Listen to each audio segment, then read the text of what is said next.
Queridos amigos, sejam bem-vindos ao canal Videira Espírita.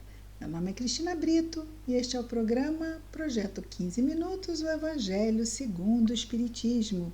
Aqui estudamos a terceira obra básica da doutrina espírita codificada por Allan Kardec, o Evangelho segundo o Espiritismo.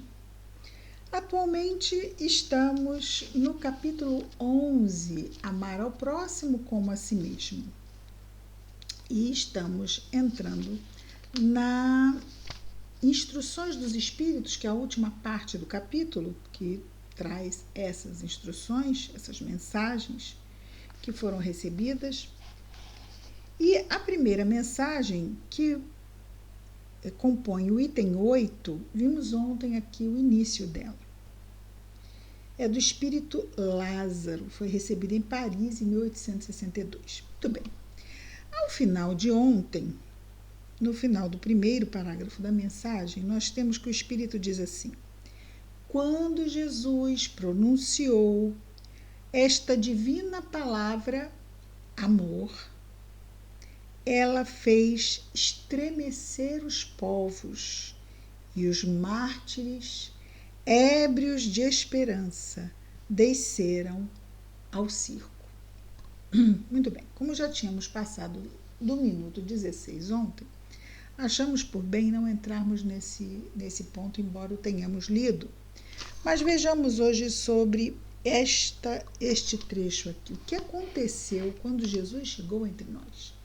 Ele divulgou o Evangelho, mas ter recebido o Evangelho diretamente de Jesus, hoje em dia, nós continuamos extremamente impactados com a mensagem do Evangelho. Agora, imaginemos os primeiros cristãos que receberam do Mestre ou daqueles que lidaram diretamente com o Mestre, ainda impregnados da sua força, da força do seu verbo.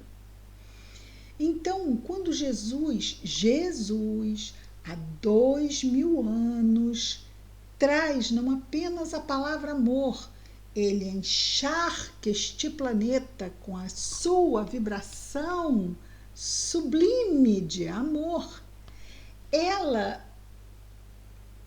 vamos dizer assim, ela é acolhida, recebida e tem uma ação transformadora tão profunda naqueles primeiros cristãos, e essa profunda transformação promovida no coração daquelas pessoas faz com que eles queiram testemunhar. E testemunhar queiram se sacrificar para testemunhar a sua fé, a mesma fé que levou Jesus à cruz para nos revelar de que é preciso confiar em Deus e de que, por pior que seja a situação, se nós estamos no caminho do Evangelho, estamos amparados nos braços de Deus, e Jesus voltou após a crucificação para nos dar testemunho desta verdade. Então havia naquele grupo imenso de primeiros cristãos que foram perseguidos. No início era proibido ser cristão, e aqueles que eram descobertos, e aí não temos mais entre os cristãos apenas judeus, muitos romanos, patrícios, nobres romanos, iam todos para o circo serem supliciados. Ora morriam nas garras de feras, ora eram incendiados vivos, ora eram torturados das mais diversas formas como espetáculo nos circos romanos. Muitas vezes eram colocados nos caminhos romanos como tochas vivas, incendiando, iluminando as estradas com o fogo, ali tomar os corpos. Esse é o suplício que foi impingido aos primeiros cristãos, que enfrentavam esse momento supremo de sacrifício e testemunho da fé, porque bastava eles se abjurassem, eram libertados, podiam sair porta fora do circo, ninguém ia me prendê-los, não. Mas não queriam abjurar. Eles acreditavam em Jesus, eles tinham fé. Entravam cantando hinos nas arenas e glorificando ao mestre, assim como os romanos glorificavam o imperador. Quando os gladiadores entravam nas arenas, eles cumprimentavam César, o imperador, dizendo, mesmo que não estivesse presente, Ave César, aqueles que têm a honra de morrer em teu nome te glorificam e saúdam. E os cristãos entravam na arena e também saudavam, não César, o Cristo, Ave Cristo, aqueles que têm a glória de morrer em teu nome, te saúdam. E quem puder ler o livro Ave Cristo, que é exatamente essa saudação dos cristãos ao entrar na arena, um romance de Emmanuel, para mim, o mais belo, mais tocante, arrebatador. Ave Cristo. Conta exatamente histórias desses primeiros cristãos. Quando Jesus pronunciou esta palavra divina, amor, ela fez estremecer os povos e os mártires, esses primeiros cristãos, ébrios de esperança, ou seja, encharcados de esperança, desceram ao circo.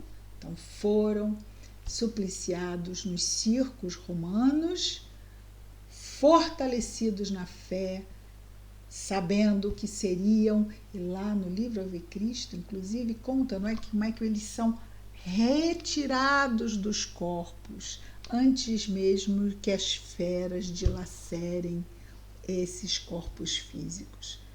Lindíssimo, lindíssimo, lindíssimo.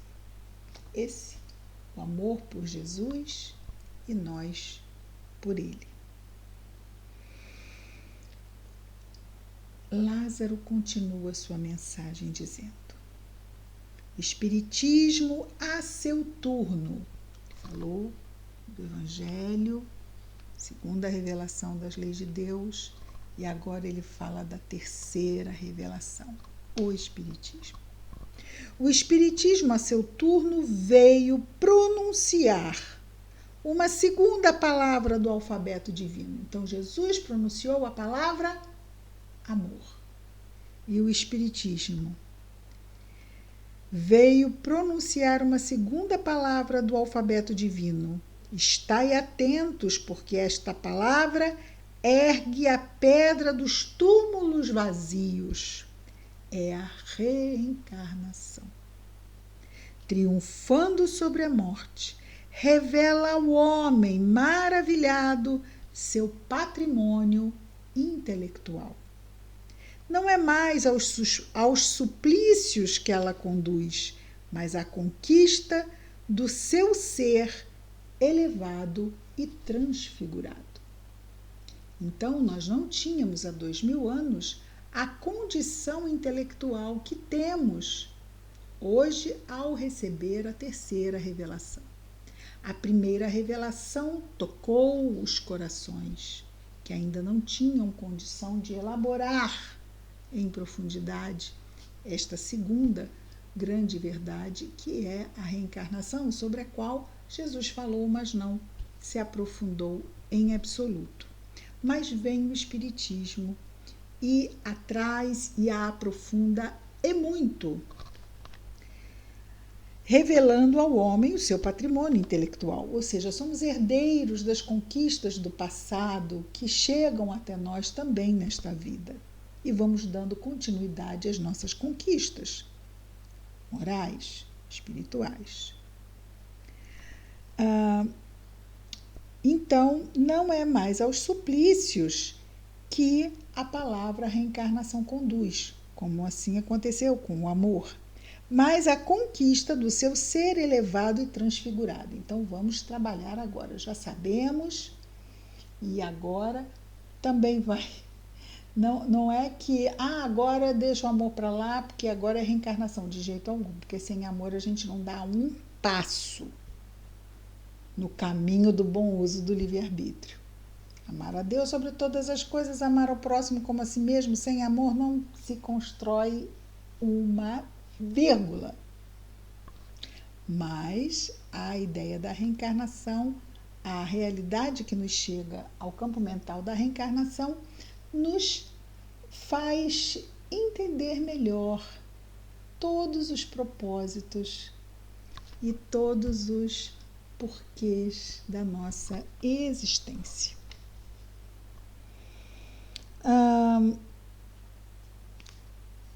O sangue resgatou, olha que lindo, o sangue resgatou o espírito lá nos circos romanos. E o espírito deve hoje resgatar o homem da matéria. Então, lá há 2000 anos, o sangue dos circos resgatou o espírito da materialidade. Agora, o espírito vai resgatar o homem dessa materialidade intelectual, porque antes era uma materialidade muito primitiva. Hoje nós temos uma materialidade tecnológica, muito intelectual, muito culta. Mas é importante que o espírito venha também libertar o homem dessas algemas de uma ciência que para no túmulo. Podemos muito, somos muito, mas olha, morreu, virou pó. De uma pobreza que chega a doer, né? Continua o nosso querido Lázaro. Disse eu que no seu início o homem não tem senão instintos. O espírito simples e ignorante, não é? Como é criado por Deus. E aquele, pois, em quem os instintos dominam, está mais próximo do ponto de partida do que do objetivo, certo? Então, aquele que só age pelos instintos está mais próximo da animalidade do que da espiritualidade, sem dúvida alguma. Para avançar em direção ao objetivo, que é a pureza de espírito, não é? É preciso vencer os instintos em proveito dos sentimentos, quer dizer, aperfeiçoar os sentimentos, sufocando os germes latentes da matéria. É meu, é minha, você sabe com quem você está falando, egoísmo e orgulho, que são as limitações que os nossos sentidos físicos parecem que querem nos fazer acreditar. Então, para avançar em direção ao objetivo, é preciso vencer os instintos em proveito dos sentimentos, quer dizer, aperfeiçoar os sentimentos, sufocando os germes latentes da matéria. Os instintos são a germinação e os embriões dos sentimentos. E sobre esse assunto a gente começou ontem, não é? Eles, os instintos, carregam consigo o progresso, como a bolota encerra o carvalho. A bolota é a semente do carvalho, né? E os seres menos avançados são aqueles que, não se despojando senão pouco a pouco de sua crisálida, permanecem escravizados aos instintos. O espírito deve ser cultivado como um campo. Toda riqueza futura depende do trabalho presente. E mais do que bens terrestres, levar-vos-á a gloriosa elevação. Então, toda riqueza futura depende do trabalho presente. E mais do que os bens terrestres, é o trabalho que vai nos levar à gloriosa elevação. Então, esse cuidado de cultivarmos o nosso espírito com os valores imortais.